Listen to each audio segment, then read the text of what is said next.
Tonight, the culmination of many months of relentless research and preparation has finally arrived. As the hour approached, I entered the dimly lit room, bathed in the eerie glow of the red light, essential for the ritual. I began by carefully pouring salt onto the wooden floor, meticulously tracing the intricate symbol described in the ancient text. Each line and curve had to be flawless. Any error could have unforeseen consequences. 3 times I circled the symbol.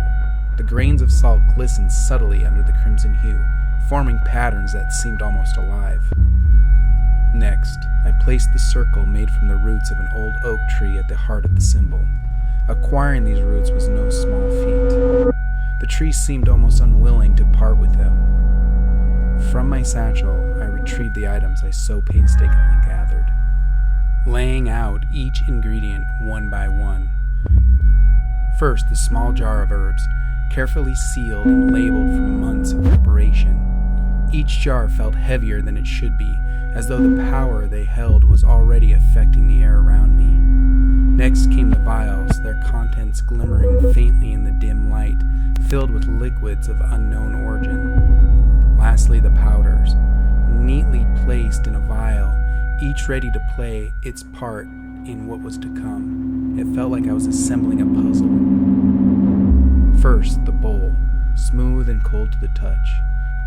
With the bowl in place, I carefully poured the blood. The dark liquid spread slowly, pooling in the center. Next, I added a small amount of white powder, watching it dissolve instantly. From the jar, I poured another substance, its shimmer merging into the blood. Sprinkling the herbs by hand, I could feel the air growing heavy around me. I could sense something shifting, as if the very room was holding its breath, waiting for what was to come.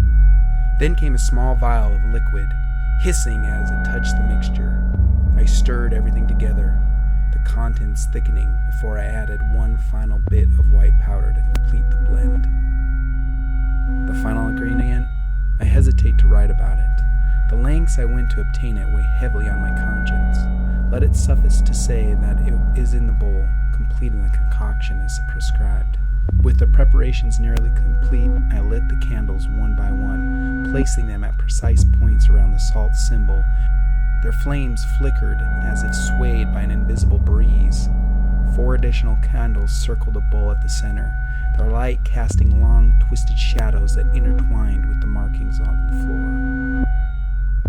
With the 4 candles encircling the bowl, their flames flickered, casting as twisted shadows that danced across the room. The light intertwined with intricate markings on the floor, creating a web of shapes and symbols, as though the very air was bending to the ritual's will. As I placed each candle with care, the room seemed to shift, growing darker yet more focused, as though something was watching, waiting. Taking a deep breath, I began the incarnation, my hands moving gracefully above the symbol and the specific gestures detailed in the tome. Each motion felt both foreign and instinctual, as if guided by an unseen force. The words flowed from my lips in a language long forgotten, resonated in the stillness of the room. A chill swept through the air. The temperature seemed to plummet in an instant. My breath formed pale clouds before me. One by one I blew out the candles, the darkness encroaching with each extinguished flame. The silence was profound, broken only by the faint sound of my heartbeat echoing in my ears. As I extinguished the last candle and placed it gently back onto the symbol, the crimson hag had arrived.